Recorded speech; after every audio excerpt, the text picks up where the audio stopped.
ঈদের জন্য এই কয়েকদিন পোলাও রোস্ট খাওয়ার পর আজকে মনে হলো মাছ ভুনা করি।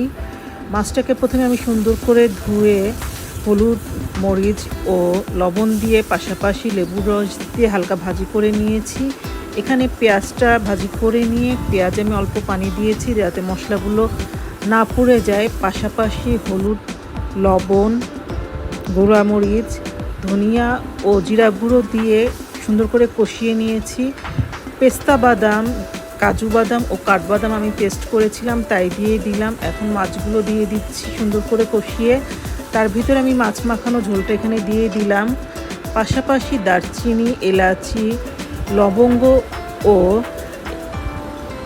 গোলমরিচ আমি গুঁড়া করেছিলাম সেটার উপরে ছিটিয়ে দিলাম। দিয়ে আমি আজকের মাছটাকে ভুনা করে নিলাম। বাসায় আপনারা ট্রাই করে দেখবেন, আশা করি আপনাদের ভালো লাগবে। আজ রান্না করছি চিংড়ি মাছ। দেখতেই পাচ্ছেন চিংড়ি মাছ 4 পিস, গলদা চিংড়ি, পেঁয়াজ, হলুদ, মরিচ, লবণ, একটু জিরা গুঁড়া ও একটু লেবুর রস নিয়েছি। সাথে অল্প লবণ ছিল, যেহেতু 4টা চিংড়ি মাছ সে অনুযায়ী সবগুলো নিয়েছি। তো সরিষার তেল দিয়ে মাখিয়ে এখানে বসিয়ে দিলাম।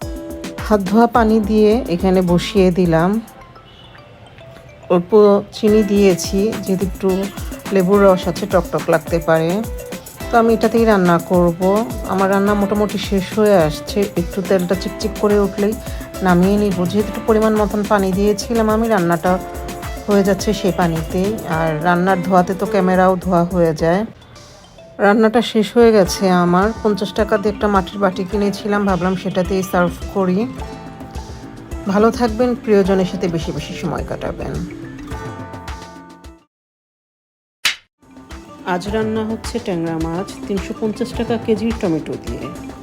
দেখতে পাচ্ছেন এখানে তেলে পেঁয়াজটা ভাজি করে নিচ্ছি।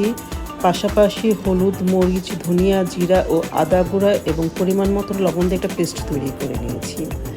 টমেটো এখানে পরিমাণে একটা দিয়েছিলাম, একটু বড় সাইজের ছিল। সুন্দর করে কষিয়ে এখানে পেস্ট করে রাখা মশলাটা দিয়ে দিলাম। ভালো করে এখানে আমি কষিয়ে নিয়ে তার ভিতর কাঁচা মাছগুলো দিয়ে দিব। ট্যাংরা মাছটা কখনোই খুন্তি দিয়ে নাড়াতে হয় না, নাল ভেঙে যাওয়ার সম্ভাবনা থাকে। যতদূর সম্ভব কড়াই ধরেই নাড়া দিতে হয়। তো আমি সেভাবে একবার সুন্দর করে কষিয়ে নিচ্ছি। কষানো হয়ে গেলে এখানে আমি ঝোলের পানি দিয়ে কাঁচামরিচ ও অল্প পরিমাণের ধনেপাতা দিয়ে মাছটাকে সুন্দর করে রান্না করে নিব। ট্যাংরা মাছটা এমনিতেই খেতেই মজা, আপনারা চাইলে একটু ভাজি করে নিতে পারেন। আমার মনে হলো আমি একটু কাঁচা মাছটা রান্না করি। আশা করি আপনাদের ভালো লাগবে। ধন্যবাদ। করলা ও গলদা চিংড়ির তরকারি। আমি এখানে চিংড়ি ও করলা সুন্দর করে ধুয়ে কড়াইতে নিয়ে নিয়েছি। পাশাপাশি পেঁয়াজ কিউব করে কেটেছি। দেখতে পাচ্ছেন টক দই, হলুদ, মরিচ, লবণ, জিরা গুঁড়ো এবং কিছু মশলা আমি ব্লেন্ড করে নিয়েছিলাম, সেটা আমি দিয়ে দিলাম। মশলাগুলো হচ্ছে দারচিনি, এলাচি, কালো এলাচি, মিষ্টি জিরা এবং গোলমরিচ। আমি সরিষার তেল দিয়েছি, দিয়ে এখানে সব মশলাগুলো দিয়ে তরকারিটা মাখিয়ে নিয়ে হাত ধোয়া পানিটা দিয়ে চুলা দিয়েছি। আমার তরকারিটা সিদ্ধ হয়ে এসেছে এবং আমি যেহেতু ঝোল রাখবো না, একটু ভাজি ভাজি করে নিব, আমি মশলার পানিটা এখানে শুকিয়ে নিচ্ছি। আশা করি বাসায় একবার ট্রাই করে দেখবেন, খেতে ইনশাল্লাহ ভালো লাগবে। সবাইকে ধন্যবাদ। পেঁয়াজ ছাড়া রুই মাছের দো পেঁয়াজা। এখানে হচ্ছে 4 টুকরা রুই মাছের কাশ্মীরি লাল মরিচ, হলুদ গুঁড়া, সরিষার তেল পরিমাণ মতন এবং পরিমাণ মতন লবণ দিয়ে মাখিয়ে রেখেছি 15 মিনিট। পাশাপাশি কাশ্মীরি লাল মরিচ, হলুদ, ধনিয়া, জিরা, সরিষা গুঁড়া, আদা গুঁড়া, রসুন 4 টুকরা, ধনিয়া পাতা এবং পরিমাণ মতো টমেটো সস দিয়ে একটা পেস্ট তৈরি করেছি। পাশাপাশি মাছগুলো ভাজি করে নিয়েছি একটু কড়া করে। এখন তৈরিকৃত পেস্টটা আমি তেলে ভাজি করে নিচ্ছি।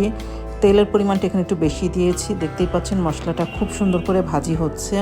তার ভিতরে মাছ মাখানো মশলার পানিটা দিয়ে দিলাম আমি। কষানোর পরে এখানে মাছটা এখন দিয়ে দিব এবং ঝোলের পানি দিয়ে আমি হচ্ছে 4 টুকরা কাঁচামরিচ দিয়ে দিলাম। মাছটাকে এখানে সুন্দর করে কষিয়ে নিচ্ছি, দেখতে পাচ্ছেন। তো পেঁয়াজ ছাড়া এবারে আমি প্রথম রান্না করেছি। আশা করি আপনারা বাসায় একবার ট্রাই করবেন এবং খেতে অসাধারণ হয়েছিল। ধন্যবাদ।